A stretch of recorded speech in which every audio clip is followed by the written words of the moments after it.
Hey. Welcome to episode 142 of the Titanforge podcast. I'm Dratnos, joined by Trell. What up? What up? And Tettles. Yo, what's up?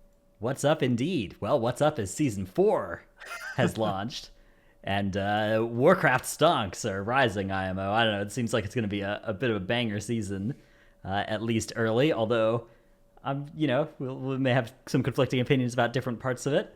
This week we're going to talk all about the dungeons. So we have the 6 dungeons that aren't the Tazavesh ones that are in the rotation that weren't before, and a lot of people are unfamiliar with the mechanics, and we figured this would be a great time to go in and do a bit of a mechanical deep dive on how these dungeons work. So we'll spend 10 or 15 minutes on each dungeon, going through how they work and stuff.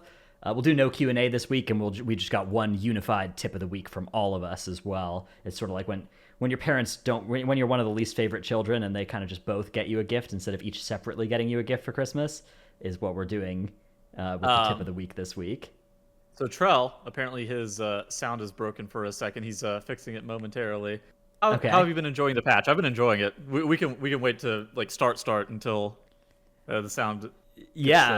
I've been enjoying it. I've liked the faded raids as well. The faded affixes. We're not going to talk about the faded raids too much this time, but it's been pretty fun so far, except for Stone Legion Generals. Obviously, my thoughts on that boss are well documented, but the other ones have all been very fun. In addition to that, I think we should probably make these show notes public, right? Just so people can absolutely go and look at because this can be pretty clip heavy content. So just being able to go and check the clips back after the fact, or show people diagrams and things like that, I think will be super useful. Yeah, at least we've each prepped you prep most of these. I prepped one and just put a one VOD in the top and don't have specific clips for it. So it'll be. Well, I didn't know how much we were gonna need. I'm not gonna lie. Yeah. Well, because you're better at prep than me. I like to just kind of improvise these sorts of things. Okay, Anyways, welcome back, Terrell. Oh, Poggers. I'm back. Can you hear me? Yeah. Yeah. Excellent. Okay, good. Okay, yeah. And sound also okay. Everything's looking good. We are good to continue with the podcast, and I guess we are good to start off our. Off with all good. Grimrail Depot. Grimrail, the community choice, one of the 2 community choices for dungeons to come from WAD, under much consternation from M+ Twitter into the season. I will say I was a Grimrail voter because I thought trains are cool, but the dungeon is a little bit. I'm not sure I like what it does to my camera angles. Mark him down on the list. Yeah, definitely. I think I maybe should be on a list for voting for that one. Actually, it is totally go around wheels, as one would say. Yeah. So push mobs through the train already. Yeah. A little bit of I'm having some minor regret. They pulled the whole train. Yeah. Oh, that's right. You told me they left the train, walked around the entire train, and then came back in at some point, right? Yep, pulled everything in the process. Nice. They're very cool. Very cool. All right, so let's start with Grimrail Depot. First things first with the trash. Basically, in the first area, the technician's the most important mob. Make sure you get both of the kicks. The stun is obnoxious. The activate, if you activate the Iron Star, you're gonna have multiple deaths. You could possibly have 5 deaths if the key is high enough level. Yeah, the old inspiring affix in this area is pretty toxic as well, because that 10,000 volts cast just goes off, right? It's really painful. So. Yep. Yeah, I was actually wondering about that cast. That's a spread mechanic, isn't it? So it's interruptible, but yeah, it stuns the primary target and jumps to anybody close to them. So yeah, if you're spread, it'll only stun one target, but it'll still stun one target. You still want to stop that if you can. Yeah, I think it's a big priority because I think it went on a pet, which was right in the middle of several players. So it changed to the tank and then a melee right after that. Yeah, definitely a really toxic inspiring area. How about the first boss, Tettles? What are we looking at on that? Okay, so first boss, I would say it's pretty easy. It's just 2 target cleave. You have to make sure that you kill them simultaneously. Otherwise, the other one that you don't kill will enrage. If you kill the big guy, the goblin will start firing a bunch of rockets at you. If you kill the goblin, the big guy will actually beat up your tank a little bit. It's not the most amount of damage to your tank, but once they start to cast the slam, the AoE damage is quite high. Only other thing of note is once the boss So whenever the boss was in that phase right there, the goblin up top is actually immune to damage. You have to use the tank ability to be able to get the goblin down, and then the goblin is vulnerable, taking I think 50% increased damage for 8 seconds. The boss like charges at the tank, so the tank needs to aim that at the boxes. Also, the slam is a interrupt, right, on this boss? Yes. So you need gotta to stop casting. Yeah, stop casting when that comes out. So overall, pretty simple boss. I would say not too deadly, right? Yeah, just make sure you're focusing on killing both of those ads evenly. It's a lot like the first boss of Spire's tanks. You just want to like follow the boss that you can't control around, keep them stacked. Yeah. After that, there's the shrouded mini boss is on the stairs there. Yeah. So I would say grab there's a laborer that's underneath the stairs as well that's asleep. It's a disguised mob. Anytime that you can grab the mini boss with like an additional shrouded mob, you always should be grabbing both of them at once. It's an insane amount of value, and I think that like if there's a way that you can actually get disguised mobs just inside of trash packs at basically no additional cost or no additional danger to the pull, you should be looking to grab them. Especially front loading the amount of stats that you're gaining, it's going to do wonders for you in the long run in regards to like how fast you're going to be killing bosses.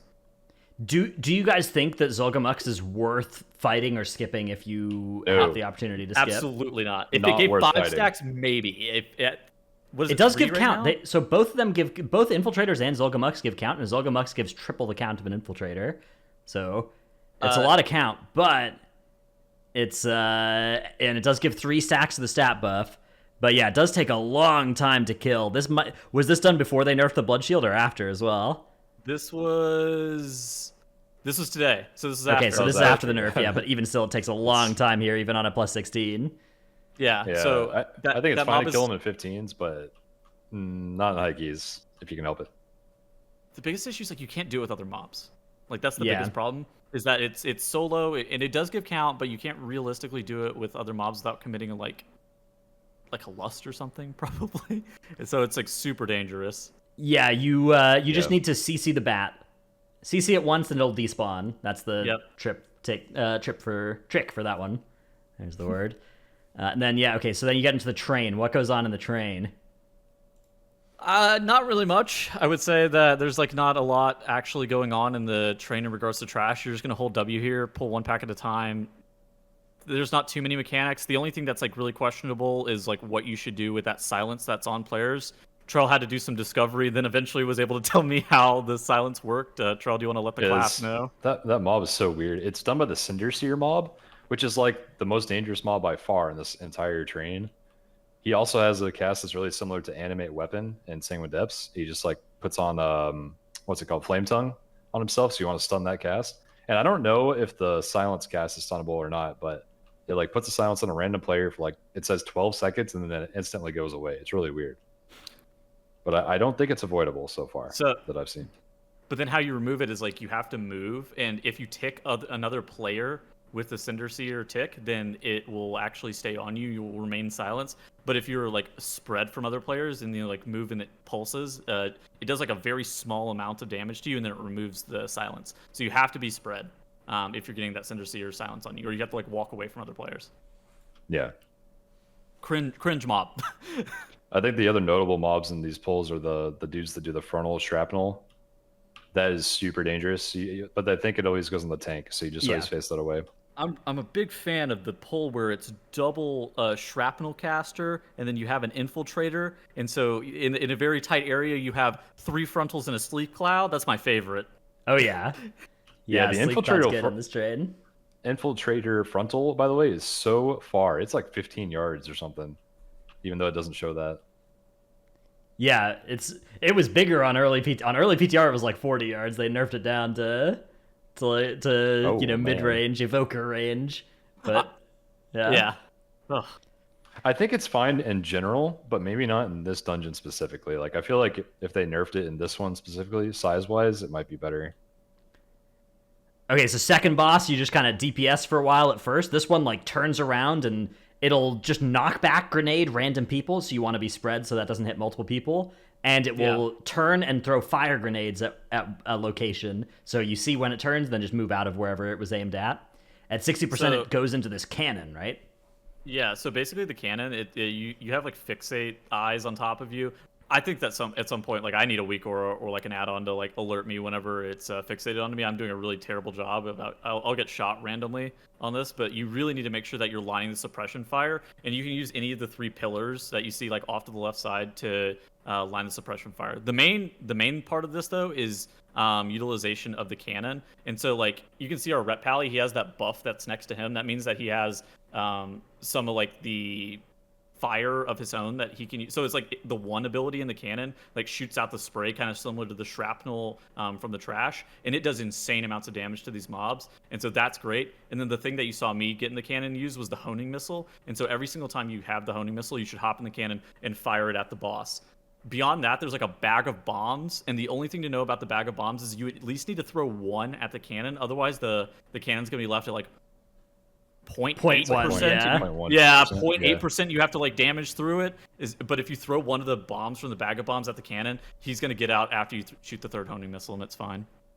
Yeah, and the boomers drop the missiles, and I don't know the names of the mobs that drop everything else. But they're literally called boomers. Every single thing as it gets dropped. I do love that. I love that there's boomers in this dungeon. Yeah, it's very appropriate for a 7-year-old dungeon. My people. Yeah. By the way, so every single time you shoot the shrapnel, so like the one ability in the cannon, like it takes away like 5 stacks of the buff that you get. But if you like exit, like you use like a leave vehicle command, you can actually cancel it. So if you have like, so say it takes only 3 ticks of the shrapnel to kill all the mobs, if you just use 3 ticks and then you immediately leave the cannon, you're able to maintain some of those stacks. Right after that boss, there's this nasty fire gauntlet that will very kill you if you stand in the fire, so be warned. You want to run through that. Yeah, and then you get to the last boss room where there's a bunch of trash. And are there important abilities in the trash in the last boss room to note? It's just the Farseer cast, right, Trell? I think so. I have actually not done this dungeon yet. But so the Farseers have a lightning shield cast, and I think the lightning shield actually does group-wide damage. I know that I get absolutely smoked every single time it comes up because of how like Moonkin AoE interacts with like lightning shields just generally. So I would like those to get kicked normally, but they're non-purgeable.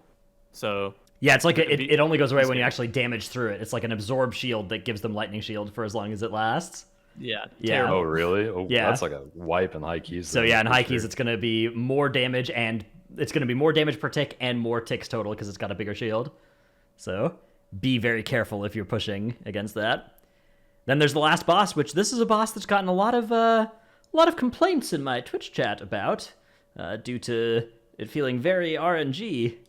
You see where I'm standing here? Look at this. Yeah. This is actually super sick. So there's a lot that's actually going on in this fight. So first off, people think that the lightning is avoidable. First, it's not. The initial hit's not really avoidable. The best thing you can do is actually stay fanned out. Make sure that you have one person in like a different quadrant, to that way you're able to minimize the amount of like upfront initial damage that's not avoidable. Where you see myself in the pre-standing are 2 safe spots, but they're not safe from the initial damage. They're only safe from like the residual lightning dot tick. And so that's why we're standing off to the side here. You still have to watch the boss, like he'll cast a spear on you and he'll occasionally cast a trap on you. So you need to really be careful and be paying attention to like where that spear is being aimed at if you're going to be standing at this spot as a ranged DPS. But it's actually pretty decent. You see, I'm getting the trap on me, so I'm like gonna just move a little bit further forward to make sure that I'm gonna still be okay. While at the same time, you see me getting hit by the lightning. I drop pretty low, but I don't get the dot. Yeah. So for those, this is it's like these little wooden slats off to the edge of the off to the edge of the train that you can stand on that are safe from the ground zone. Can you pull up the picture that I put in the chat? I think that like pretty well describes like what you should be looking to do. And so in addition to that, like I've marked this out to where you should at least have people in 4, hopefully even 5 quadrants if you can realistically get away with it. That way you're able to reduce the amount, like the potential for all 5 players to get hit by the lightning. And so your healer has to make sure that everybody's topped up before the lightning is coming through, and that's realistically all of the damage that this boss should do to you. Yeah, so it's the 9 possible different zones that can be targeted by the thing, and when the boss gets lower in health, more and more of them get targeted each time, right? Yeah. So I like to lust on 50%. I don't know what you guys think. Sounds good to me. It's probably the play, yeah. Or lust on pull, because it's more damn. Does ranged Does range ever get targeted by the spears? It's yes. Yes, it can, they can get. I think it's random target. I'm not 100% sure on how it works, but I have absolutely been targeted by the spear before as a ranged DPS. It may be like due to proximity of the boss, but I think that anybody can get targeted by it. If I'm being honest. Okay. I feel like I see it mostly on melee and tanks, but I agree. I think you just bait it and then you sidestep it, right? Mm-hmm. Is the play. All right, so that's Grimrail Depot. Let's talk a little bit about the other WAD dungeon, Iron Docks. I don't remember. So yeah, Iron Docks starts off with a couple of trash pulls. There used to be a big challenge mode pull, right, where you would just like grab everything in this area. That I think with Zul'Gurmuk's the mini boss is in the first boss room over on the right hand side. Be very cautious. Skip. Do not involve that in a challenge mode style pull. If you want to pull a lot of other stuff, you can, but yeah, be careful in the starting area with pulls of that size. I think a lot of the trash in the beginning is worth pulling, but not as big as people did in challenge modes. Like challenge modes are basically speedrunning the key on like a +10, I'd say, in today's standards. But these mobs do a lot of party damage, like very, very little tank damage, but a lot of party damage, which is usually a really bad sign for high keys. So as we scale farther into the season, we might just have to like cheese those mobs somehow. If you can pull them into the Iron Stars later, that might be the play. I don't know, but just pull like 2 packs at a time in the first area until you have like 35-40% trash and you're good. There's actually quite a lot of Dreadlords in the first area as well that you can tag and should do. In fact, there's also one on the far side of the first boss in the like little shipyard area just over there as well that you can tag very easily too. So if you're looking to get some stat buff stacking, that is a good way to do it. How do you feel? Yeah, I like that they've like that, sprinkled in hidden Dreadlord mobs all over the dungeons. They're kind of like secret mobs almost. Yeah. What I was about to ask is like, Troll, what do you think about the mod that makes you take increased physical damage? There's like a mod that makes you take, I think it's party wide, like 15% increased physical damage or something. Awful. Yeah, there's like 3 little mini boss mobs that patrol. It's 15% more physical damage on the first one you get to. I think that one's fine as far as I've seen. Nobody's done like a super high key yet to see the scaling, but it seems fine. I think the bigger issue in that whole area is the first boss. That guy is hard. Yeah, so first boss doesn't do too much until you push it to 50%. Then it hops, until then it just like shoots fire arrows, right? That every so often that you just want to move out of. 50% it jumps off the wolf though, and the wolf starts just murdering anybody in front of it from time to time. So be extremely careful of that. That is very, very lethal. It seems like kind of ridiculous damage that it deals right now. Like one tick and you're gone. It gives you almost no warning too. Like you'll instantly turn and then start frontaling, which is the one shot as soon as he starts turning and running. Yeah, and then so there's one with like, a cast time that's like a fixate that's not as bad. Yeah, the fixate's okay, it just does some damage. I think you can feint it. I'm not sure. But the charge, I'm pretty sure everyone just has to have a timer for it, have a countdown, and just move away from the mob, like right as it's coming, just in case. Yeah, now the boss itself will put a shield up. That can be purged or spell stolen. If it's not, then if you attack the boss, you will get feared for a couple seconds. So do not attack the boss when that's up. Attack the wolf instead. I don't get that mechanic yet. Like, I'll turn my back, but if you have any kind of damage going at all, you'll still get feared as the tank. And I'm just assuming like any class with dots or something. And even if they purge instantly, you're still gonna like be in danger for a moment. Especially if the wolf's still up and he's charging, you're probably dead. I am stunned on sight every single time he casts that thing. Yeah, that thing needs like a grace period when it goes up so that it can be at least purged quickly, and it needs to not trigger off of just like Codex of the First Technique proc, Moonkin dot Dots tick. and Starfall, both of them just rushing insta-stun you. Yeah. Yeah, there's 2 sus mechanics on that boss. I think they need to add like a little wind up or grace period for. Yeah. There's a fence you can stand on here, Tettles, right? That you can avoid the fire arrows if you're on the whole time. Just past where the boss spawns down to the right. I'm not really sure how relevant this is going to be, but it is something that's actually kind of nice, just to make sure that you don't have to move. I don't like once groups start to get more coordinated. I don't think that like the arrows or anything like that's going to be that big of an issue, but it could be nice to have your tank like tank the boss like nearby, and you just stand on top of the fence. And you have to move a little bit less. I think it's good just for like the ranged player to have to not lose a tiny bit of damage moving every now and then. Yeah. Because once the melee is able to be near there, that means the wolf is dead, and that means there's like no more danger anyway. So I don't know. It's not a huge deal. Yeah, exactly. All right. After that, we have the Iron Stars area. There's 2 like Grand laborers that you can pull into that and easily kill. So definitely do that and don't kill those au natural. And then you want to send the 3 Iron Stars down and kill as much as you can because they drop count, right? Everything that you kill in that area gives you count. Yeah. The entire area can be killed by the Iron Stars, like every single mob there, except for the Dreadlord mobs, which it just rolls over and they're just like made of steel or something. But you can stand in the star as the tank, so you can put the mobs directly in the path if you want. Really? Just let it roll over yourself. Yeah. I suggest pulling the 2 giants into the path of one of the first 2 stars, telling your party to fire both the first 2 stars, and then check out like what mobs are left in the area, pull them all into the path of the 3rd star, and then fire the 3rd star. This is actually what we did.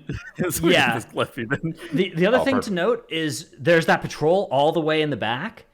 You can't actually hit that normally with the 3rd or 1st stars because there's rubble in the way. But the 2nd star, if you aim it right, can actually go and hit where that patrol goes. So you can make use of that, or of course you can just pull it and then group everything up and hit it with the 3rd star, which is a guaranteed way to get all that count. So either of those will work for you to collect your count in that area. That pile of rubble is problematic. I don't know if it line of sight, so I might try to figure out if you can like stack up a pole around it because of line of sight. One of the big reasons that I also like to insta-fire the first 2 Iron Stars is like it allows your tank, whenever they're grouping the pack, they're not having to tank like big mobs or anything. Like they reasonably can only live for so long. Like we were like GSing and making sure that like DK, like if you were like it was like Demon Hunter meta or say Trell's on a Brewmaster Monk, he's fine to get all those mobs grouped up. He has way more mobility. If you're playing with something slow like a Death Knight or like a Paladin, they're gonna have a tough time. So slamming both of the stars instantly and then having the tank only try to group up like 15 or 20 mobs as opposed to trying to group up 40 mobs is definitely gonna be beneficial for you. Mm-hmm. Then after that, we get to the fun Fire Gauntlet section. The cannon barrages, don't get hit by those. Line of sight those. The mobs can get hit by those. So if you can tank them such that they are out, they'll get hit by the cannon barrage. And that is good. But you have to, it's, tough on Inspiring Week whenever Inspiring is making them not respect Ring of Peace and Mass Grip and whatever, so. I know, I've been trying to group them just inside of the cannon fire, but keep my party safe, and it's actually really hard. I don't know, maybe it's easier without Inspiring. I'll try it again later. Yeah. So how much damage does it do to them? A moderate Not a amount, but it stuns the Ogron at least. I don't know if it stuns the other ones, but that's pretty sweet. I did not know that. Yeah, Okay. at least Pretty good. I think it does. I've only run this dungeon like once or twice, so I might be seeing things, right? But that's how it initially has looked to me. I wonder if the play later on, maybe the cannon fire scales the key level, and you like group up a bunch of mobs, binding shot them in the cannon fire, and then just like walk away, go to the next pole. Yeah, it could be good. Something like that.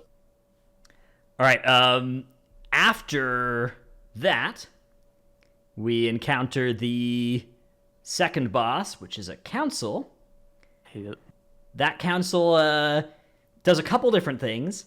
The sword guy does a frontal charge, a fiery charge that you want to aim not at people and not get hit by, and also shoots out fiery waves that you want to also not get hit by. It also I want to say his charge only targets the tank, right? Yeah, Is that yeah. true? Yeah, Okay. that's always aimed by the tank. Then there's the blood shield mechanic. This one's really annoying. So it puts a shield, I think, on the lowest health of the three, and if you break through that shield, all of the three of them will heal for like 15% of their max health. So do not break that shield if you can avoid it, and just DPS the other ones. But if you're on a low enough key level where the shield is just going to break, don't worry too much about it, because if the shield is going to break for by your AoE for free, the boss is going to die still pretty quick anyways. So it's at a higher key level where you just have to consciously like stop, make sure you don't break the shield. Yeah. After that, we've got some fun trash, some cleft hoofs that do a nasty bleed and like charge and kind of don't respect stuff, and wranglers that do a rending cleave in front of them, a frontal. So don't be in front of those. Dude, the Kodos are so funny. They'll like look at the tank while they're doing the cast to stampede someone, and then at the last second they'll turn around and just hurry and Yeah. jerk someone off their feet. Which one's the one with the MS? One of them has a Mortal Strike on it, doesn't it? I think it's the dragon. Could be. Oh, Yeah. I don't know. There are some floating sky terrors that they at least do like they lob fire at people, and unlike Shadowlands effect, they don't do a swirly where they're gonna land. Like it just shoots fire, and you gotta move pretty quick out of it doesn't kill you instantly when it lands or anything like that, but it makes a really nasty dot zone. So God, I love these dungeons sometimes. Yeah, it's interesting to see dungeon design before Mythic Plus. Yeah. Got to get the devs some credit now for making at least most ground effects visible where they're going to go. What's the deal with this trash? Like, because in CMs you basically skipped all of it. It was never played. Is this stuff played for Mythic Plus? Do you want to like grab more count maybe at the beginning, or do you think these like cleft hoofs and sky terrors are efficient? I think that the beginning is easier for now, but I'm not sure how it's going to scale because, like I said, the beginning trash does a ton of party damage, but not very much tank damage, which is always the opposite of what you want. So I don't know. I feel like most mobs in the dungeon just do a lot of damage, and we're gonna have to figure out some leeway. Yeah, definitely getting all the shrouded from the start of the dungeon feels like really good, but end of the dungeon might be the place to collect the rest of the count. I'm not sure. There are some like docks off to the side where you can get more trash here if you need it. So yeah, it's an option. Okay, third boss. Third boss. Oops, that's the wrong button. There's the third boss.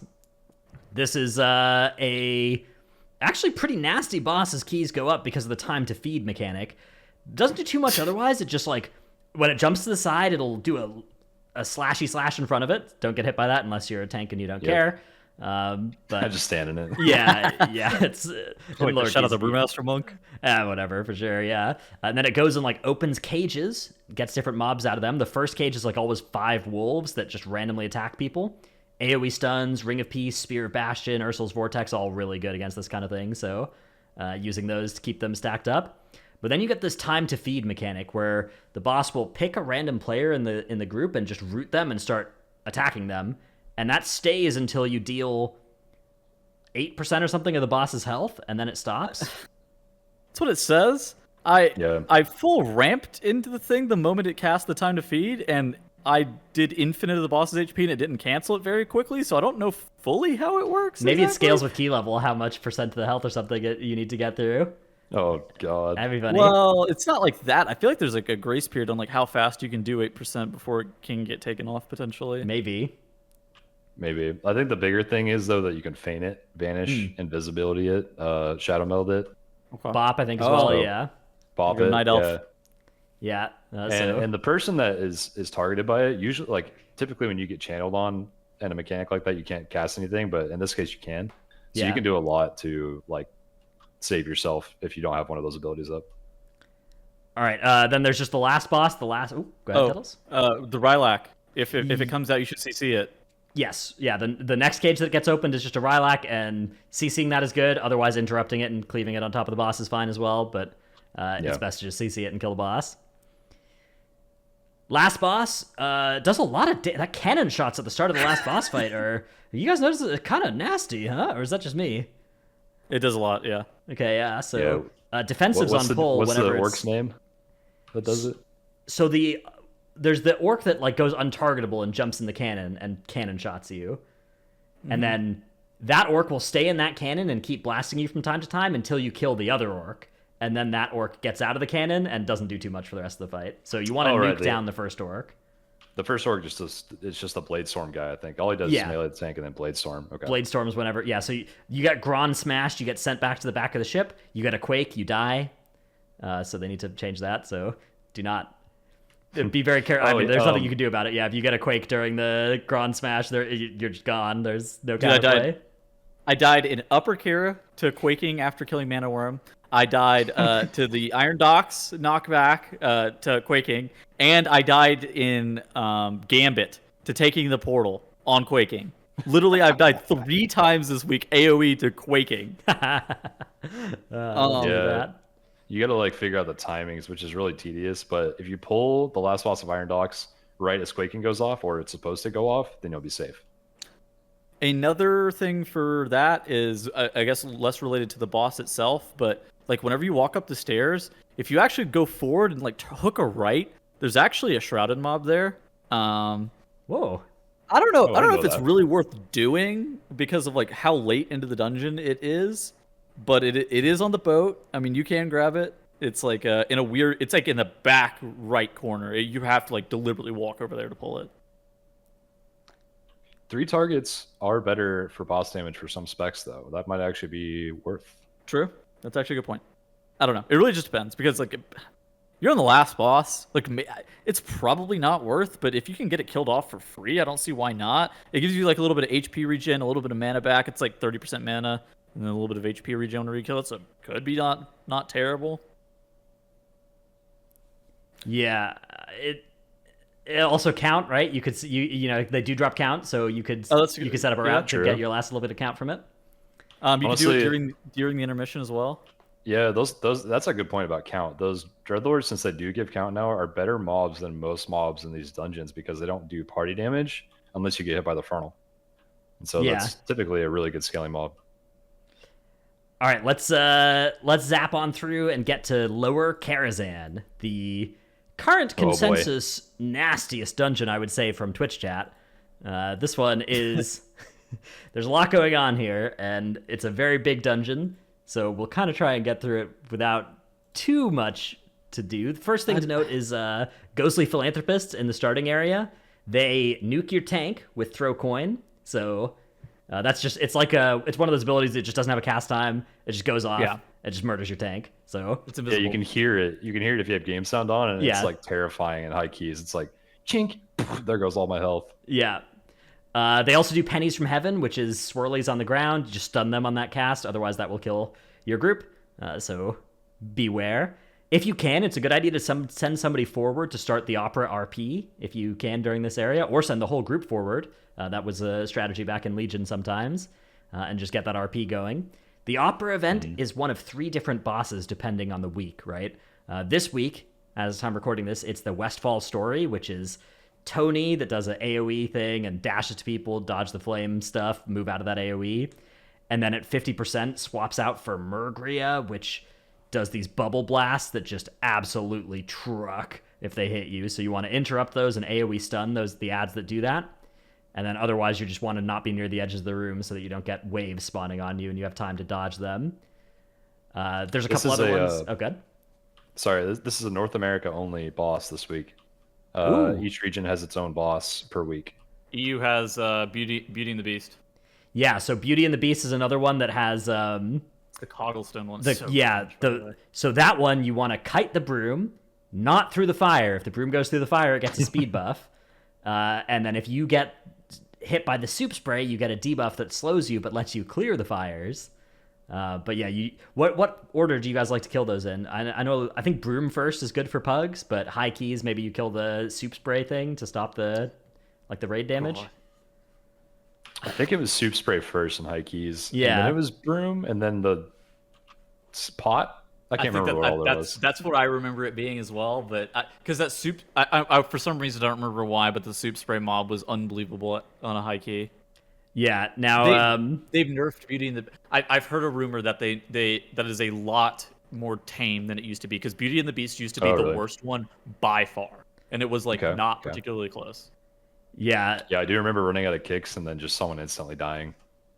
Now there's also the other one that's basically just Dealer's Iaxa from DOS, right? Where it's just like it puts void zones on the ground, and then during the Magic Magnificent cast, you jump into them and avoid them. So fake. Yeah, that one's for me beyond belief. That one's called Wicket. Very, very good. Oh yeah, I totally forgot about that one. Yeah. I was wondering what the third one was. Yeah. We love musical theater. Okay, so then after that, you go behind the stage. You want to make sure you move out of the poetry slams. You can AoE stun them, or you can interrupt them, but you can also just walk away from them. They have a swirly. The spotlights give the mobs a damage buff, but they also give you a damage buff if you stand in them. So do they give the mobs damage? Yes. Yeah, so you want to stand in the spotlights if you can, and you want to pull the mobs out of it.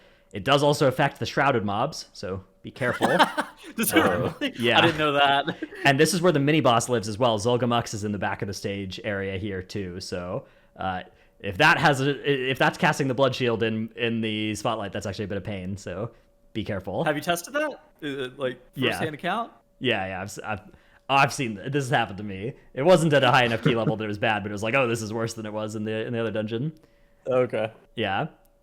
Standing in the spotlight yourself though is nice. Kill off Zolgamux. You can't really easily skip here. You could with Shroud or something if you wanted to, but it's in the path, so it's not one of the dungeons where you can just walk around it. how people used to do this? They used to take these two mobs down the stairs so that you could use the spotlight in the next pull that's after this. With Zolgamux being here, I don't think you're doing that. I mean, you could like, CC the understudy and kill Zolgamux, actually, and that's then a bring good the point. understudy with you. I think you should CC and do that. Yeah, Yeah. it's a really good point. because the spotlight gives you 50% damage buff, and it's like, if you're okay, so on non-inspiring, you could actually foreseeably like do that this next pull if you have enough CC, like all at once, especially if like DK meta. Like you may be able to do like this whole entire room all at once if you have enough CC, like DK plus like a leg sweep or something, and kick the Firelands portals that way. But you probably want like the light on top of that because it'll give you the 50% damage. Why did you cut away from that? Did you wipe? No reason. Hang on. Just moving around in the VOD here. Lost it. Put it back on the screen, Dread. Going through a tunnel. Hang on. Dude, I Okay, love how he took Yep, it. yeah, He took it down. And so you want to kick the Firelands portal. You want to make sure you kick that. It's very important to do that. If you don't do that, I've heard you can wipe. Under no circumstances are you to look at the timer or the death counter on this dungeon for the rest of this section. That's actually so Yeah, funny. one cast will literally wipe you. So I'd say in the average pug, you should definitely not pull the whole room, maybe 2 packs maximum. In coordinated groups, you should CC the inspired mob if it's inspired, pull the whole room, and then rotate AoE CCs until you're out, and then kick and then pray. I think that pulling the whole room is like Trell said, a coordinated only affair. Yeah. Now up here, pulling all these patrons at once is allowed, as long as your tank is going to be You safe. almost died. It's fine, dude. I'm a DK. You are getting smoked. Wait, why are you 45k dropping HPS. so low? 45k HPS. It's fun. We're having a good time. Everybody's having a good time. It's fine. Yeah, this just is getting- this was like You the cheat most death. fun pull. Wait. Yeah, I have the Castle Nathria cheat death trinket now at 291, so I'm using that bad boy, hoping to take out some friends. Yeah. Don't pull an usher into this pull because you got to turn away from that. The Yeah, ushers. that is banned. Yeah, are banned, but 2 of the ushers at the side here are both Dreadlords, so grab those. The ushers are nasty. You don't want to look at them when they finish their flashlight cast, or else you'll get disoriented and take a lot of damage. If you turn away, you won't get disoriented and you'll take less damage, but it's still damage. So if you want to fight a lot of them, what you want to do is fight them by a pillar and just line of sight their flashlight cast. If you do that, they don't do anything to you. Tro, you and I were talking about this that's mob true. earlier today, right? I think you can do this pillar strat, and I did this in Legion. I totally forgot. You can pull like 4 and just like slowly move around the pillar as a group. It's bad for range, but it works. But otherwise, you can't really pull more than 2 because they're going to get desynced pretty much no matter what. Even if you pull them at the exact same time, they're likely to get desynced, and you just can't ever look at the mobs. But they're kind of nasty mobs. Like I think in higher keys that we used to pull them in Legion, pretty much every group pulled them 2 by 2. They just did like 6 really slow pulls of 2 mobs. But I think That's these awful. days we've got the knowledge to just skip these mobs if possible. Yeah. Then after that, you get to the ballroom. Here, there's just retainers and attendants. You want to stop the AoE heal, Shadow Rejuvenation, and the Mind Control, Oath of Fealty. Bunch of other casts in this area. Some of them are somewhat annoying. None of them are vital except for those ones. So do stop those if you're pulling attendants or retainers. You can also just do this dungeon without pulling any attendants or retainers if you want. Yeah, you Yeah. don't want to pull retainers. Yeah. I think those are one of the worst. You can then go to, so the route here diverges. You can do whatever you want in this area, right? You could go Morose, you could go Ataman, you could go Maiden. The Pug strat, I think, is like Maiden, Morose, Ataman. Really? I think so, yeah, because that's just the way that, well, okay, maybe Pug strat, different Pugs have different ways of doing this. My Pug strat, when I'm tanking like a 15 weekly no lever or whatever, is The Maiden, Dratnos route. Where are you Morose, lusting? Ataman. What, Where am I what are you lusting? lusting? Well, this group doesn't have a lust, and none of us remembered to bring drums, so we were just kind of just doing the bosses as In Ian theory. Costas intended. In theory, where are you lusting? If I pull a boss and my lust is off cooldown, I'm pressing it. Okay. Yeah. But so if you're in a key where you're trying to actually like push some score and stuff, the more standard thing is like Morose, Atom, and Maiden, right? Yeah. Now there's and a the little priority bit is listing Moros and Maiden because those have some big checks. yeah, killing Morose is nice because that drops keys that let you open the door as well if you wipe later. There is some thinking about, like, is it worth to do a bunch of trash and get a bunch of your shrouded buffs first and then go, like, boss, boss, boss? You might lose a boss less that way, but you'll get... Okay. I mean, if you get, like, a bunch of extra shrouded stacks, that's going to be something we'll see over the season if there's innovation on that. But yeah, the default route here for high keys would be to jump down and do Morose and then go through the back of his room to get to Ataman and then get to Maiden last after that. But in this VOD, we're doing them a little bit out of order. We're doing them in the I'm not sure this will be in the Dratnos route, but this is what I did in this run, was just go straight to Maiden. So when you go to Maiden, the main thing to look out for in the Maiden hallway is the Guardsman's Shield Slam frontal, which is not particularly well telegraphed and will stun you if you get hit by it. It's a little like gray cloud or brown cloud on the ground in front of them. But just, yeah, look out for the Guardsman and dodge that shield smash. This is when I first started doing Mythic Plus ever, was like this frontal, and I was like trying to figure out why I was dying to this. And there's like no animation like Dryno said, but once I've added a sound to it with a weak aura, because I don't think big wigs or little wigs did that back then for dungeon stuff. Once I added a sound, it was just like 10 times easier. So emphasize it or something, add some kind of noise so you know when it's happening, and just sidestep and you'll be fine.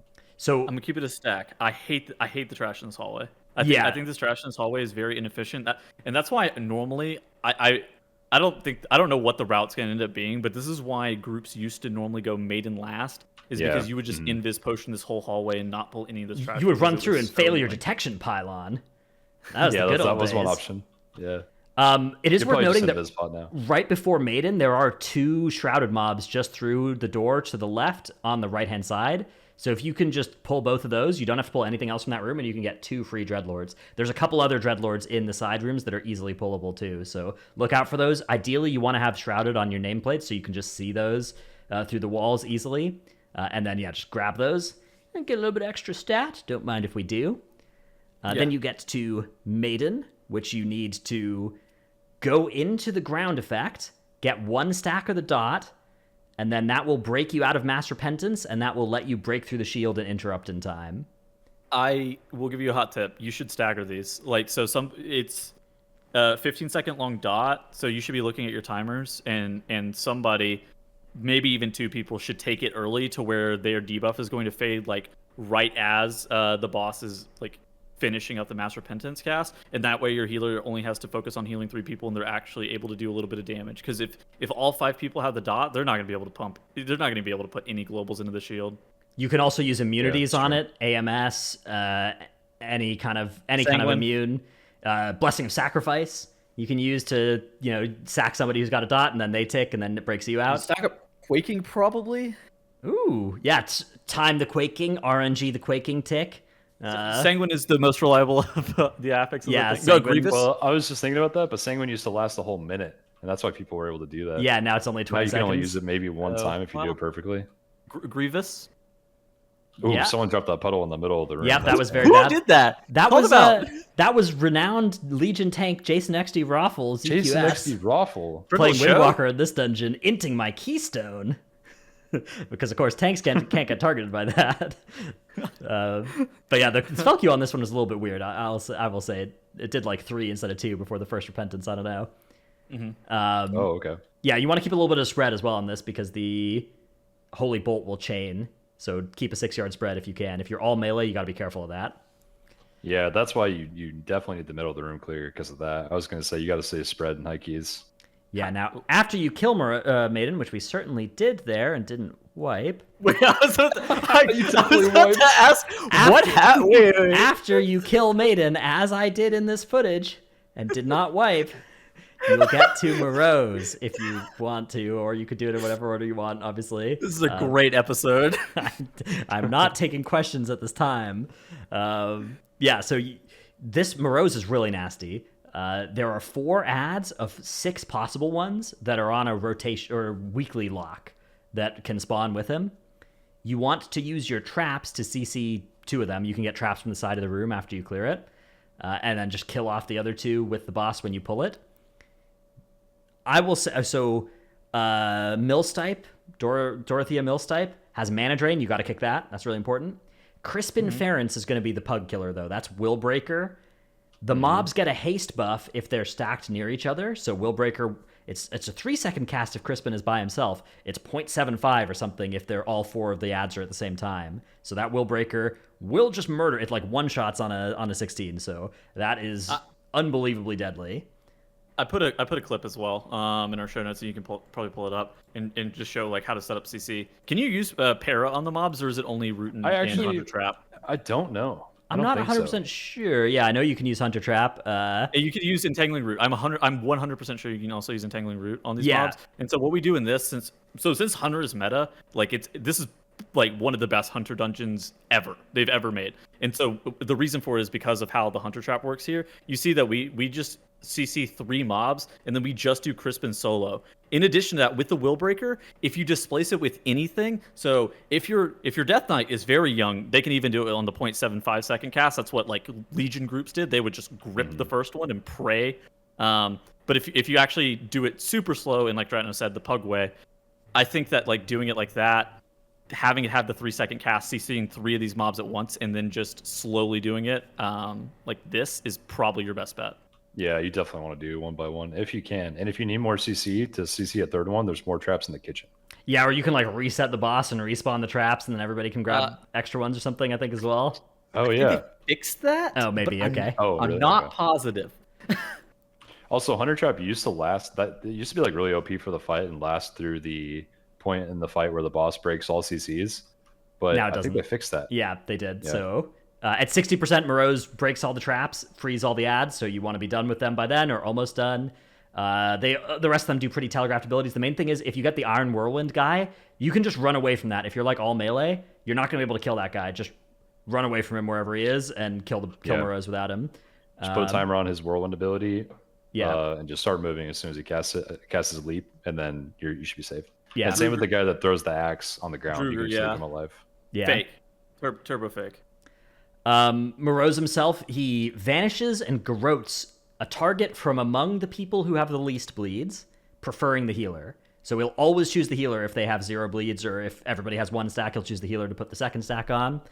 It's an infinite dot, but you can really cheese it with like bop or immunes like that. So if you've got a Holy Paladin, they can take 1 stack. Just before the second groat goes out, they can bop themselves. They're back down to 0 stacks. Morose chooses them again. They're immune, so they don't get that stack. Yeah.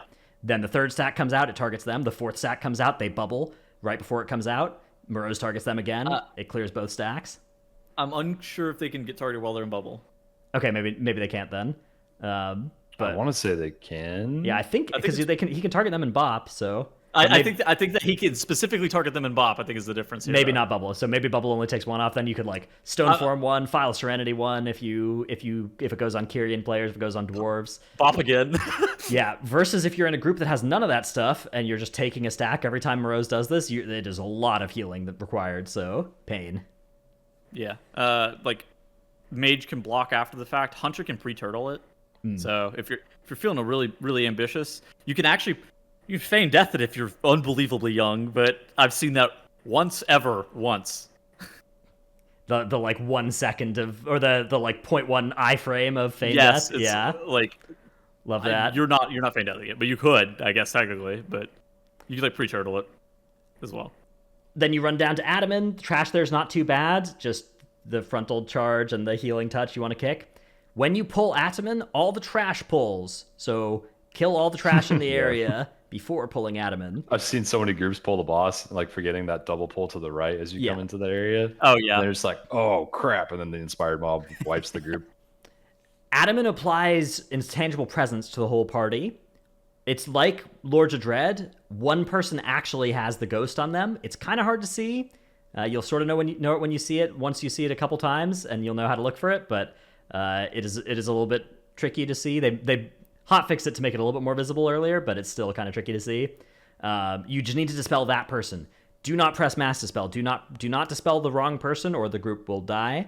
But you dispel the correct person, and everybody will lose that dot. And that is how you do that mechanic.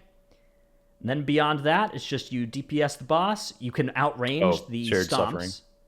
Yeah. So in P1, you can outrange the stomps if you're more than 30 yards away. Once the boss gets below, which is an interrupt as well, so you want to do that if you're ranged. Once the boss gets to 50%, hops off the horse starts healing up, and you can DPS Ataman for a while. It's like a short phase then that includes one cast of Shared Suffering. So during the whole phase, he's going to keep Mortal Striking the tank, which is a frontal cone. Very nasty. You only want that to hit your tank. Shared Suffering is an AoE around Ataman that splits damage among everybody hit. You could group soak this. That's what Ian Hazacostas intended. But Nobody intended that. I swear nobody's intended that. it's very nasty to try and do this because the horse is always charging through Ataman. The horse always like aims at Ataman and does a cone charge. So what we do instead is we have the tank move away from it at the last second. You need a little bit of a movement speed buff to do this, I think. Yeah, you do. And then you can like Night Fade Blink, Goblin Jump, sprint and run away, something like that. Wraith Walk, if you're Wraith Walk. Yeah, some Wraith sort Walk of actually does activity work. like that. A little bit of perhaps with enough speed on gear, it's possible to just a W key away. I'm not sure it's because it's Stamp close. Roar. Yeah, some kind of movement speed effect, and then you can depart the imminent death circle that have a is clip, around right? it. Yeah, I'm scrolling through a little clippy clip. All right. Yeah, the tech throughout the fight for tanks though, the first Shared Suffering will never recast after he tries to hit you once, so that's the one you for sure outrange as a tank. And then the second one, it's kind of awkward. I think sometimes he recasts and finishes the cast before he mounts his horse, so you want to plan on soaking the second one of the fight. And if you have an immune, you can just do that. If you have like a huge DR like Zenmed, you can use that. You can use one other player with an immune with you to split the damage in half. That's normally the tech is one yeah. player with an immune to split it with you. Yeah, because that's like a 50% DR on it. Yeah. Or you can just use a Warlock. And I'm sure they'll live. Yeah. Actually, unironically, you have to- Pact Wall might. Probably. You should plan on at least 2 soaks though as a tank just to be safe, and then maybe a third in super high keys. Yeah, it depends because like if you just run away from it, right, and it'll like sometimes you can just like there. I think I literally just W keyed You away. actually So just walked away from the Yeah, mob. this You one- actually this walked one- away from it. genius movement there. Just didn't cast Do you it. have the movement gems on? You're going so fast. I He's wind have walking buff. wind Oh yeah, you got walking. wind walking. I had 142% move speed there. I'm not sure what from. Maybe Tiger's Lust was on you. Oh, I bet it's from. Yeah, it's Necrolord move speed after you haven't moved for a while from the Windwalker. Oh, And buffing wind me. look at walking. you. So yeah, 142% move speed there so made me fast. able to W key it. I do have like 11% speed on gear as well because I'm very cool like that too. So yeah, Okay, so apparently if you have 145% movement speed just just passively, W key, run away. Yeah, get out of just there. walk away from the mob. He's more scared of you than you are of him. All right, we have a couple of weak auras now in our tip of the week segment. This is normally we'll each do our own tip of the week, but this week we just have some helpful weak auras to tell you all about. One is Forfeited this. all of our tips for like the next month. I know. Why do we have to do this first? Now I'm all out of tips for like ever. I'm sure every week we will be learning multiple good tips about each of these dungeons. Don't worry. True. One is this grab bounty weak aura that will tell you to grab your bounty at the start of the dungeon so you don't get defaulted to verse. Gonna want to grab that one probably. I think if you don't talk to the guy, you also miss a stack too. I think it gives you that Usually stack when a you kill the stack. first shrouded. Yeah, so you get 2 when you kill the first shrouded instead of 1, which Oh, really? yeah. Okay. So you're sitting without 2% stat for a little while, but not once you kill the first shrouded. I think it equalizes. And the other one is this dodge cleave air horn on the frontal from the infiltrator. This is a Tettleton special. You need this if you're getting hit by those cleaves or those cones from the Dreadlords a lot, huh? Get hit by it a lot more than I'd like to admit. There needs to be a large gunshot sound from the Ellesmere Weak Aura pack, I think, for me. Yeah, so this is an air horn, but you can change it to the gunshot in the settings, I'm sure, if you want to. Yeah. Okay. So we've done 3 of the dungeons. We are approaching that 1 hour mark, so Speedrun these. yeah, we can maybe do these ones a little quicker, or we could save the Mechagons potentially as well. I think the Mechagons will be fast. I think we're gonna be okay. Yeah, the Mechagons should be the Yeah, fast it'll ones. be fine. Okay. So let's go talk about Upper Kara. I'll start us off. This Okay. one is actually going to end up being the long one. So the deal with the trash for the first boss, it's actually This dungeon, there's a lot of tech involved, and if you know all of it, you're gonna actually do a lot better than if you know none of it. And I think that this is the reason that the dungeon gets pretty complicated. So Trell, here in this clip, he's doing a great job. He actually separates the robots. You could tank both of them at the same time, but he's doing them one at a time. And so whenever he goes into this phase where he's shooting all of this stuff down, with where he's tanking them on the stairs, you see his melee DPS are just like standing down at the bottom of the stairs. That allows him to not get hit by the robot. If Trell wanted to as well, he could also stand there at the bottom and just hit these mobs or like keep jumping and hit the mobs, and not have to dodge. Alternatively, you can tank them below the stairs and then you stand on the stairs. Either way works, but ideally you use the stairs to make sure that you're just passively dodging these mobs. I like as a tank not standing on there so that the mobs stay still, and so that you, especially on Quaking Week, I think that's really good to not add extra quakes down in the happy zone. The problem with pulling 2 golems is they're big mobs and they like try to move around each other constantly, and you want them to be really still. But it is definitely doable with both of them. Yeah. Then after that, you just get the nullifier mob that just whoever gets nullified needs to go and grab their orbs. You want to explain some tech that we've talked about, I think, numerous times about this nullifier? Yeah, this nullifier, he steals someone's soul. Any of the players in the party are eligible for it. You don't want your tank or healer to be targeted because it also gives you a double damage buff for like 20 seconds after you get your soul back. So he does it every 6 seconds after the first cast. Once like the 6-second timer starts as soon as someone picks up their soul. So you're getting double damage buffs every like 7 seconds, which is huge. So you want to use that for the trash and keep chaining in the arcane elementals from the next area and resetting curator at the same time, because you're probably gonna have to reset curator like 3 times throughout that whole area. And then ideally you keep that mob alive for that entire gauntlet, basically. Yeah, that's a nice little damage buff to do that.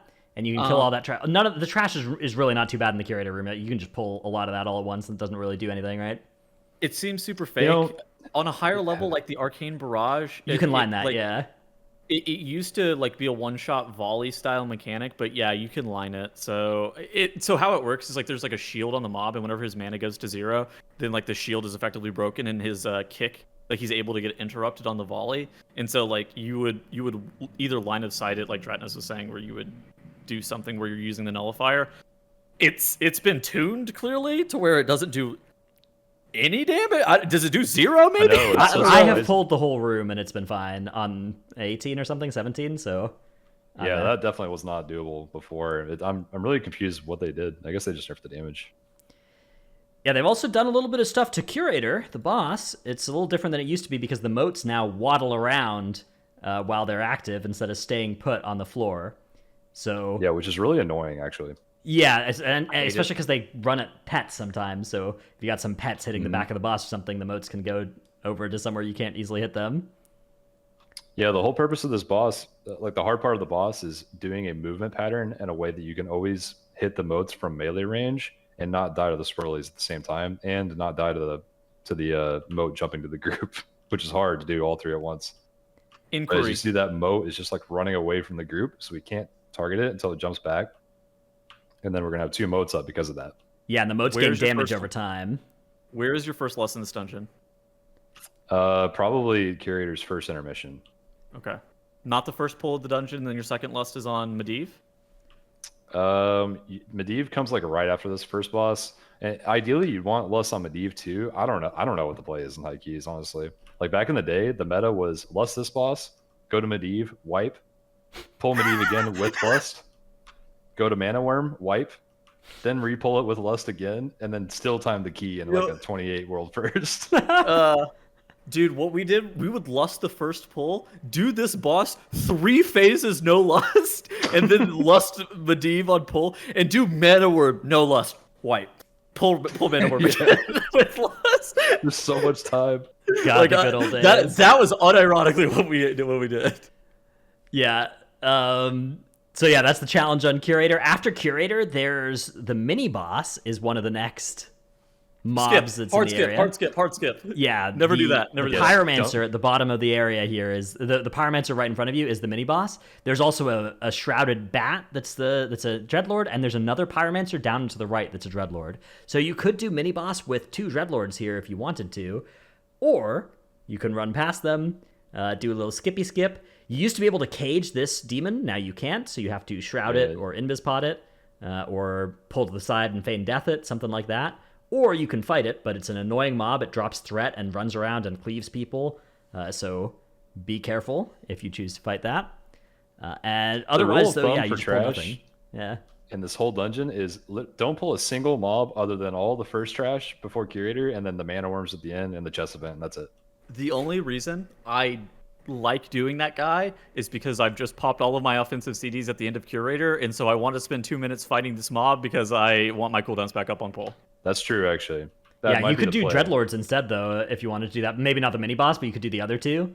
Something like that. I would be down for that, but like I do not want to do Zul'Gamox because I have to commit cooldowns to that thing.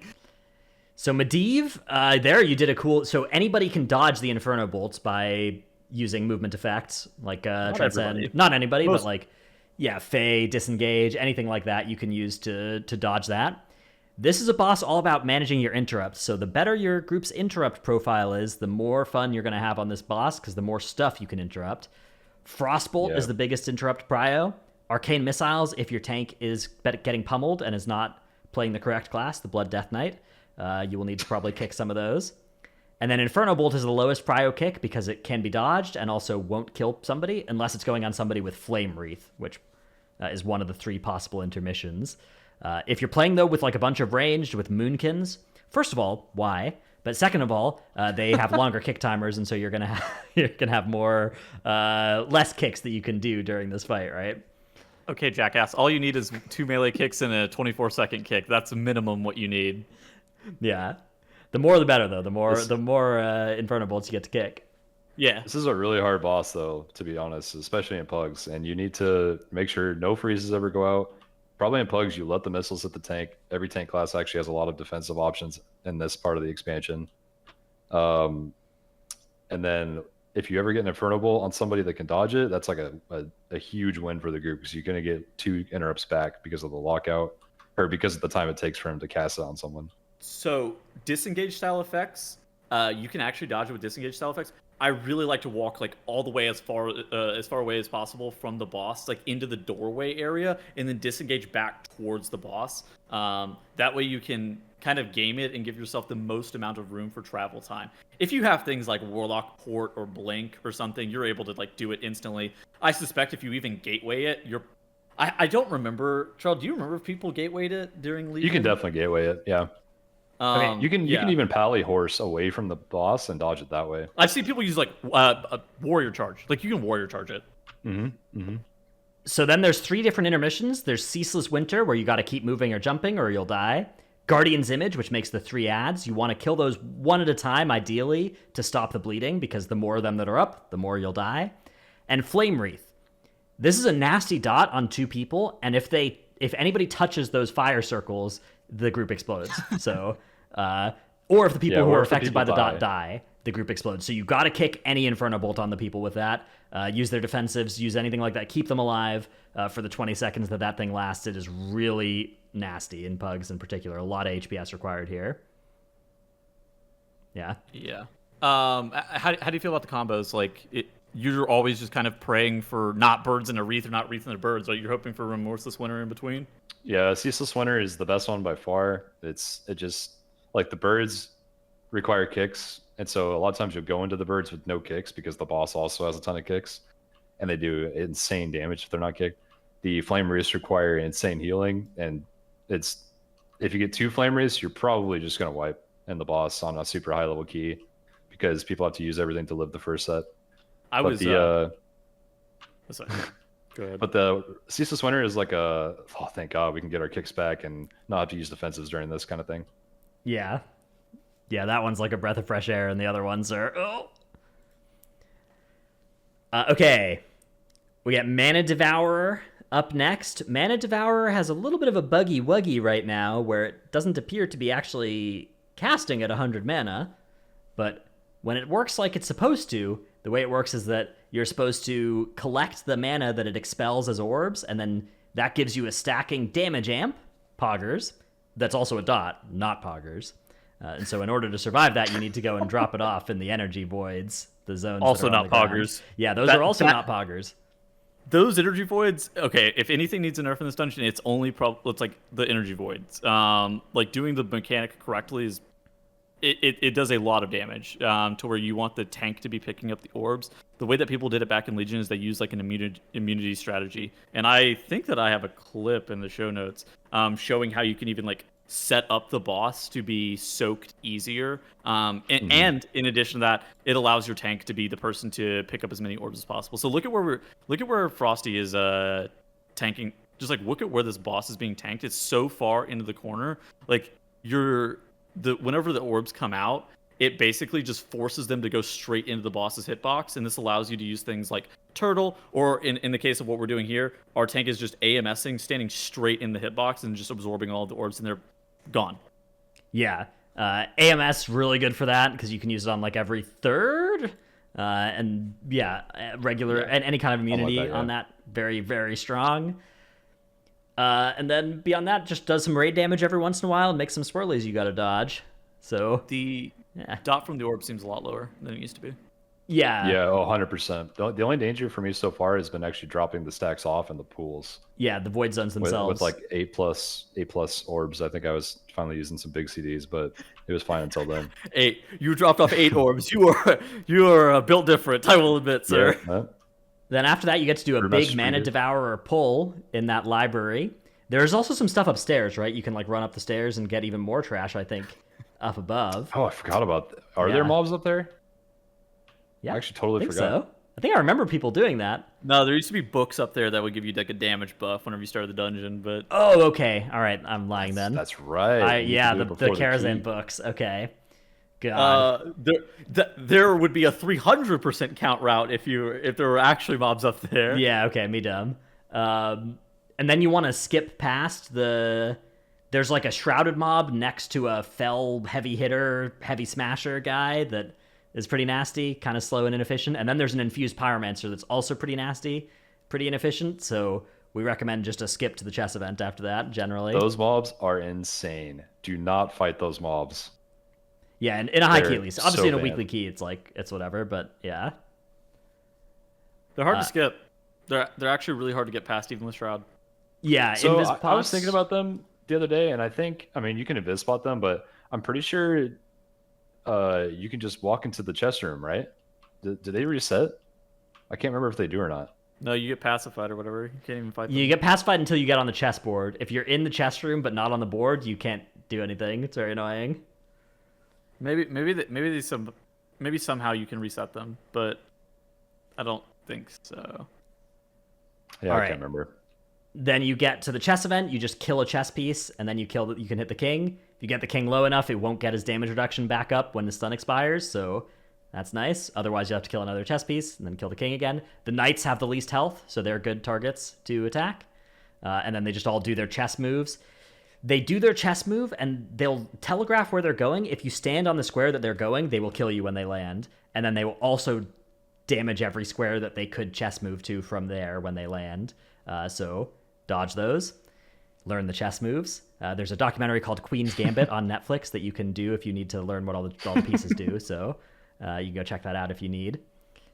Tip for tanks is, oh man, I could have saved this for next week, but always be in range of the king because he melees when he's not damageable, and it will kill your melee otherwise. And also, you always want to target the chess piece closest to the king so that you can efficiently cleave and hopefully hit other chess pieces that are near the king as well, so that while you're damaging the king in the burn phase, you're also working on another one at the same time. The extend on the debuff removal is additive, so you can, like, if you kill 2 at once, it's just going to be added on, so don't really worry about having to like wait for it to expire, then you kill a piece. It's not that bad. Then the last boss, the orb dispel is pretty important on this thing. Yeah, so in P1, it puts 1 shadow dispel out. In P2, it puts 2 out. In P3, it puts 3 out. So yes, when you dispel the person, orbs will shoot out from their location. If you have multiple out, it's good to stagger them, right? Dispel somebody quick and then let somebody expire. Or have everybody go far. Is that Bert messing with you? No, I don't know. It's just auto-focusing. I don't know what's doing. It's fine. Okay, yeah. I figured that was like a tail or something going in. But yeah, so you just want to make sure that you're dispelling those in a way that people aren't dying, right? What's your recommendation for this, Dettles? So my recommendation is to not get any of them. Okay, this is the other tech.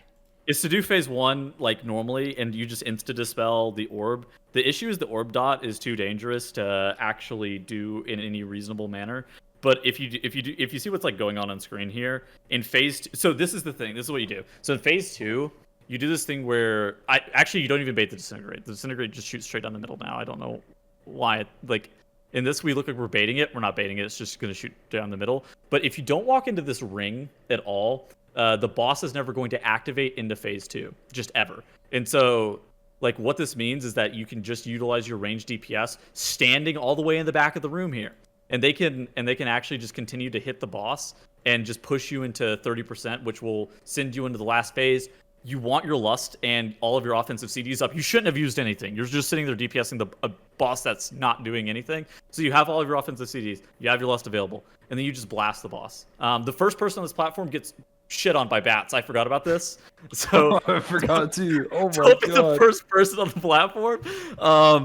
But beyond that, yeah, you're just popping all of your offensive CDs plus lust. It should die before you get a stack of the 3 orbs. The 3 orbs, I don't even know if that's recoverable. It's so dangerous, even still. Yeah. Yeah, so you wanna have a timer for the orbs and pre-immune if you have an immune, like any kind of magic damage immune Like kind of AMS or thing, like something, AMS yeah. works too. And then whoever gets an orb after that, just run out of the group, get dispelled, and then the last one will probably time out after Yes. like 5 seconds or so. So they run out at the last second, and then just like hopefully everyone dodges the orbs and you kill the boss. Those orbs are so bad, man. All right, so that is upper. All right, we've got Junkyard next. Junkyard is, I would say, the easiest for high key. It's the pushablest key based on the nature of these shock bots and a pretty forgiving dungeon. The shock bots are, so there are obviously the series of bots all over the dungeon. MDT has them now on the map, so you can see where they are. And you could even do a route where you pre-assign them to people in your group. And so everybody, you can just like, people can open it up and see where their bots are and go and grab them. You want to get shock bots on your party as quickly as possible. That's kind of the prio at the start of this dungeon. Couple different paths you can go. Historically, it would be like you'd go left, you'd get these shock bots on the hill near the start of the dungeon, because there's 2 next to these 2 malfunctioning scrap bots on the hill to the left, while like a rogue would go grab one by a tree, a mage would go grab one in a cave, and like invis. Those kind of things are still possible if you want. In lower keys or whatever, just grab the shock bots as you see them and try and pick up 5 as quickly as you can, learn where they are, and just kind of make sure you're pathing near them. Grab haste from the dude at the beginning. Yeah, haste is a good stat in this dungeon, especially as the key level gets higher, because the shockbot damage scales with haste and it scales with keystone level. So in higher keys, it is extremely good. And Yeah, will do the abilities dungeon that for hit. you. Abilities that hit often, like rushing Jadewind, are insanely good in this dungeon too, because they proc the shock bot. Yeah. So like haste and sec and stuff like that, good to go. The hard thoughts mode. on Racing Pulse? Ooh, Racing Pulse. Is that It's the corruption. Azerite trait or corruption? Okay. Is the haste proc corruption. The haste proc corruption. Good. Yeah, I remember Expedient was good in this dungeon for sure. Yeah. Oh yeah. One of the 3 bosses will have a robot flying over it. You'll see which on the minimap, and it will change on a weekly basis, which is very cool. We love that about it. It's very fun. And that means that you can't go to that boss first, and then when you kill that boss, it will move to one of the other 2 bosses. When you kill a boss, it'll move to one of the other 2 bosses, and you will potentially then be fixed in which order of bosses you want to go to, basically. Although, like this week, for instance, it's flying over Gunker. If you kill Trixie and Nano first, it flies to where Trixie and Nano was, so you could do Gobamak or Gunker second, and then do the last one third. It'll never be over the third one. I think the good thing about Junkyard is you can always do the same first pull regardless of the week, so that you can get 5 shock bots on the very first pull.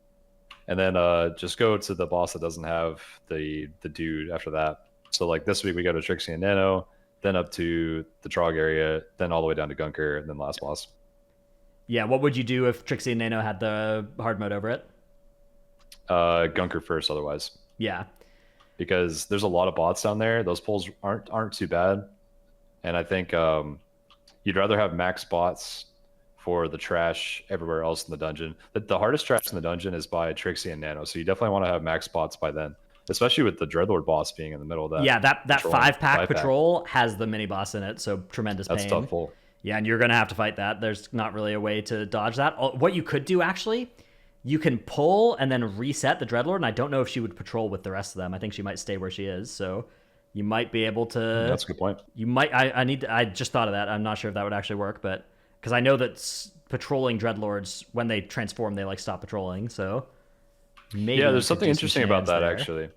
If you aggro, or if you transform a Dreadlord, just one player, it'll put anyone within 40 yards in combat with it. So if people are far enough, they can outrange it, and then the one person that pulled it can drop combat if possible. And then after that, they stand still, and they don't have true sight anymore either, so you can shroud past them or do whatever. Huh. Yeah, there are a lot of good shrouded mobs in this dungeon too.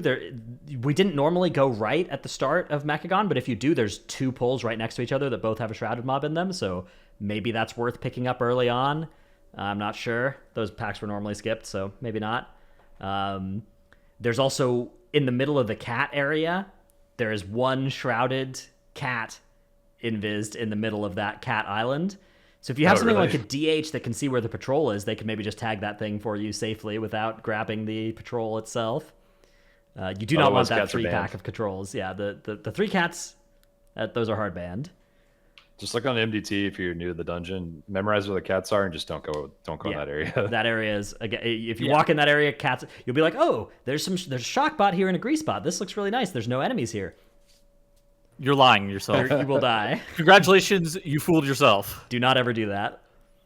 And then, yeah, where do you like lusting in this dungeon? Like Trixie, Gobamac, or Trixie, Gunker, last boss or something? HK8, maybe? I think at least Gunker. Definitely last boss, of course, and then one of the other bosses. One of the other 2? Dungeon. Yeah.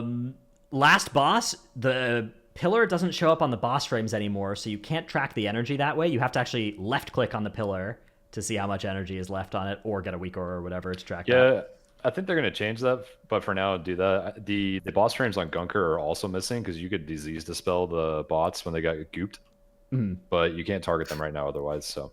Yeah, you need like a slash target macro or something for them, maybe. Oh, that's true. You could do that, maybe. Yeah, or you could like focus one. I don't know. I don't even know how you'd be able to always just target focus the one. Focus one, and then focus the melee one. Yeah, focus the melee that's one. A good point. That could be the move. Yeah, a couple other things in this dungeon. The cavalry, very lethal. It'll charge and then start rapid firing at somebody and spinning around. Rapid fire the tank every time. Rapid fire the tank and then spin. Normally, what they do is you pull them, they melee the tank like once or twice, then they charge away to one of the players in the group, and then they turn around and rapid fire at the tank. So you go to them, go around them. But sometimes they'll rapid fire first. So just make sure you face them away from the group just in case they do that. Okay. It always rapid fires in at the person that has threat on it every single time. So it's always consistent like that.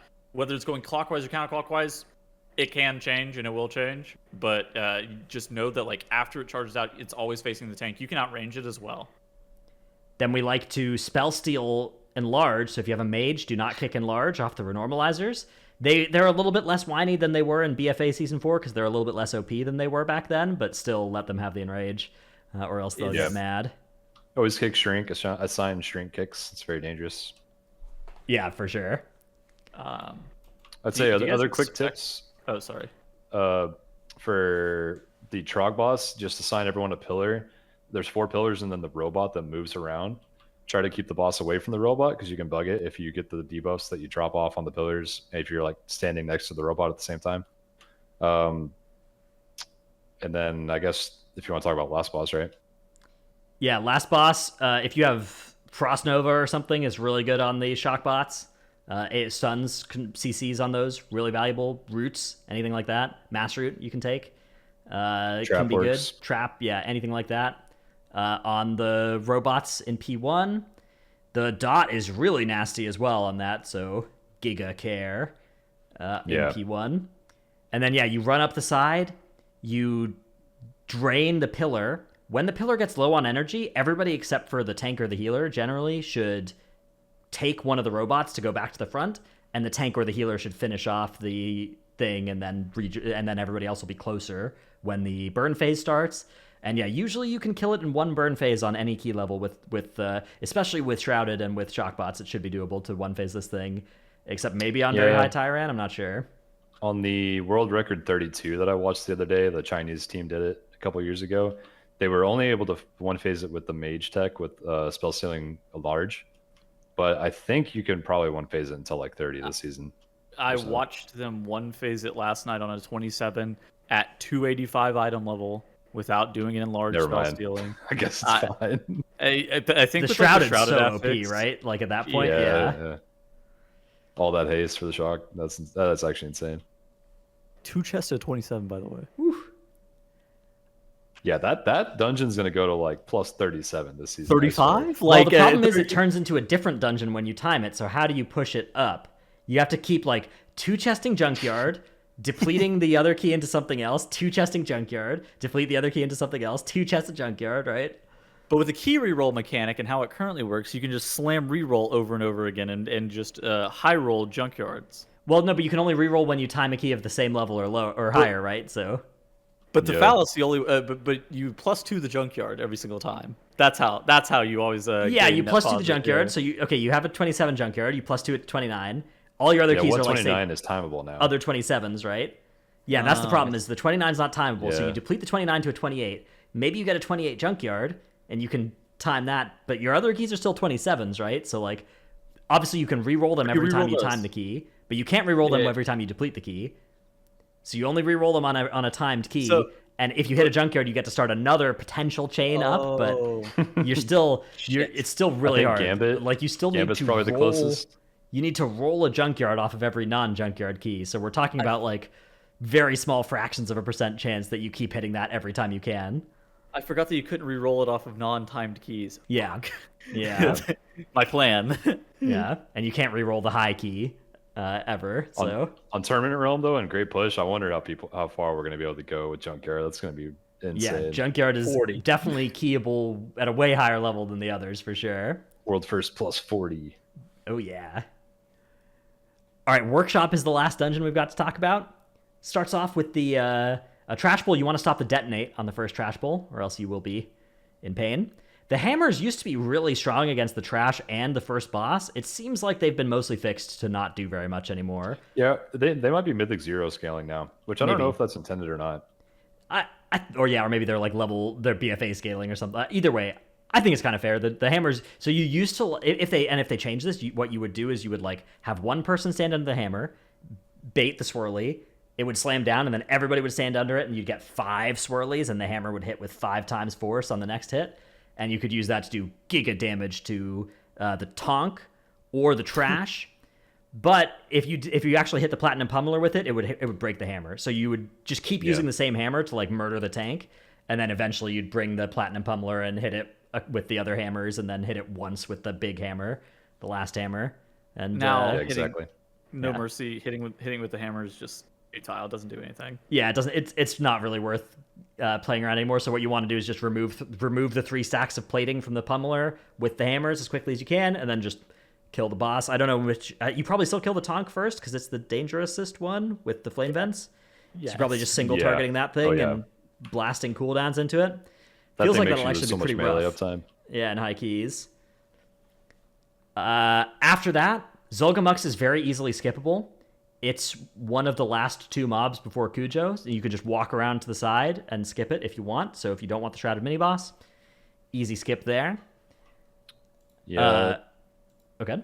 The problem was that was a common LOS spot because the slimes in that area explode for huge damage.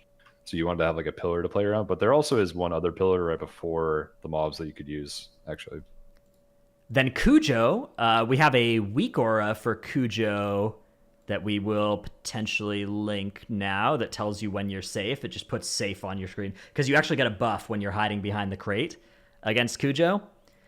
Cujo, there's a lot of tech with. This is actually probably the techiest boss in here, right? People get targeted for the jump. When you get targeted for the jump, it always jumps at the farthest person first every time it's choosing who to jump at. So you can blink, you can disengage, you can do anything like that. You can feign and it'll just stop the whole thing if you do it while it's in the air coming towards you. So all of that is a really good idea. And then Cujo, you can tank in such a way that you can see Azuna there had the safe buff while also still able to hit the boss during the vent flames. So if you tank the boss in the correct position along the long side of the box, everybody can still line of sight and hit the boss while being safe. That's really good. I grabbed old footage because I didn't see Trell go into this key, and so I was like sifting through VODs and seeing how people would mess it up. This season was just not something I was looking for, so I just grabbed old footage. Yeah, that's fair.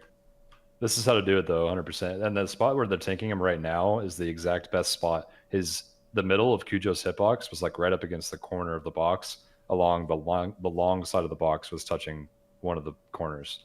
And so if the group's on the other side of the long side of the box, that's like the most safe spot. Yeah, so you do some big damn to the boss even during the vent flame, or even during the vent. After that, there's the little gauntlet you can walk up. If you have a warlock, there's a good gateway once you get onto the conveyor belt all the way up. So warlocks maybe still pretty good, looking still pretty good this season. May well get some value out of that. You have to do the trash gauntlet now. The stealth gauntlet. You can't awaken skip that anymore. So that's fun. You get to walk through and dodge the detecto bots. Also, the before that, there's those 3 waves of ads that spawn. The third one, if you pull it far away, your range can actually outrange the quadrant silency damagey mechanic thing. So that can be a good thing to do with that little tank thing, spider thing. The Machinist Garden boss is a giga scary one in high keys because it really ramps up in intensity over time. This one, you're just going to see infinite amounts of mechanics on the ground, all kinds of saws to dodge, fire swirlies. Mostly just to play that, but like this isn't a boss with too much strategy so much as just like dodge all the stuff, right? You can. Okay, so there's a couple of things like stun the plant. It refixates on the nearest target, so like it'll start shooting somebody, and if you stun it, you can have it refixate your tank. That's actually super important. Beyond that, you can play up against the wall or outside the room. It's fine, but you may incur like a lot of movement if you're playing like that as a ranged DPS. So it just kind of depends. Yeah, just to make it easier to dodge the blades, right? Or there are some spots the blades can't get to, right? Or Yeah, like exactly. never really get to. They can't go like all the way up against the wall. Okay, yeah. So if you're up against the exit of the room, for instance, or that side towards the gauntlet thing. What? Yeah. According to chat, you can apparently sit in the beam as a dwarf to limbo it. Unsure on the legitimacy of this, but if true, that is... somebody's got to test that. No way, man. Please send me a clip if that's real. Like, I don't know the legitimacy of that. What about /lay? That would go even lower in theory, so... Yeah, I gotta try this. Now That's the there's dumbest thing I've ever heard. a really nasty trash pack before King Mechagon that we usually used to skip. True Sight is in there, so it's pretty hard to skip now. You can like run through and like double blink invis or something to let people through. You can do turtle run through, feign potentially, or you can warlock gate. There's a warlock gate up the side. You just need to make sure you click it from the far side of the pack rather than from close to the pack, or else you'll aggro them as you're gating through. So a couple different ways to skip that last pack, or you can just pull it, but it's really nasty. I think it's just a death skip at that point would be better than fighting that thing as your plan. The pack is less scary because of what the shrouded mob is in that pack. Yeah, but it's still super sus. Like and you don't need it for count. Like if you can skip it, you probably should skip it because it has to be the least efficient mob in the dungeon, or the least efficient pack in the dungeon for you guys to do. So if you can get away with skipping it, you should. And then King Mechagon itself, actually not bad without a blob on pull, because we used to get the awakened mob on pull on that thing. Without a blob and Samrek, we played both, of course. And we're gonna have a bunch of stats this season too. Yeah, that being said, on Tyrannical, the King phase, like the later phase, would do a lot of damage to the party. They have also just made the Magneto arm scale with Tyrannical when it used to scale with Fortified. So on high Tyran, it may still be one of those bosses that's just like a damage problem or like a one-shot problem on the Giga Zaps. But unless that's the case, it should be a pretty easy mechanical one. And that's it. That's our 6 dungeons. Managed to get through them in only 90 minutes as well, so pretty well I told you done. the Mechadons were gonna be fast. Yeah, True. yeah, did a good job there. We'll be so- sure to sprinkle in more tips as we go. Yeah, in the I'm next sure weeks, that too. we will learn a lot, and I'm sure some of the stuff we said in here is even like the wrong way to handle these things. This is just like it's early season, right? Early season on these new dungeons, a lot of Yeah. new stuff. But overall, I've been having a lot of fun diving into these ones. So Yeah, me too. Actually, it's been a lot of fun. yeah. All right, so we have no Q&A this week. We'll just do the old Patreon thanks and then depart, as it has been a bit of a long show. Next week, maybe we'll talk about the Fated Rage or something, or maybe there'll be more M+ stuff to talk about. I don't know. But for now, a big thank you to our patrons over at the Patreon. They are Paul. The beatings will continue until morale improves. What does that mean? What? When Doctor Who's ready to spell reflect the big slimes in Gunker area and get wrecked by some weeks because the hard mode bot is in the wrong spottles. Tettles, did you paste something in the middle of some words here, man? What's going on? Oh yes, I messed up. Yes. I'm trying to yes, read here, and I feel like I've been curse of tongues, man. I'm speaking demonic speaking of right which, now. Curse of Tongues really good for Maiden and Lower Kara. Longer cast time to break it. Actually, there's a lot of mobs that it's good against as well. Like even all of the bubble blasters on the opera event too. The Curse of Tongue is really OP against a lot of the bosses. So good tip for free. Damn it, we lost another tip of the week. Dratnus' Dino Pillow, Chromed, Trekkie, Chewy. I hope you live as many years as the key level you do if you voted for Grimrail Depot. ZivXX, Salty I Senny. only have 2 years left. You haven't done a Grimrail Depot on Plus 42. 30? Yeah. 45.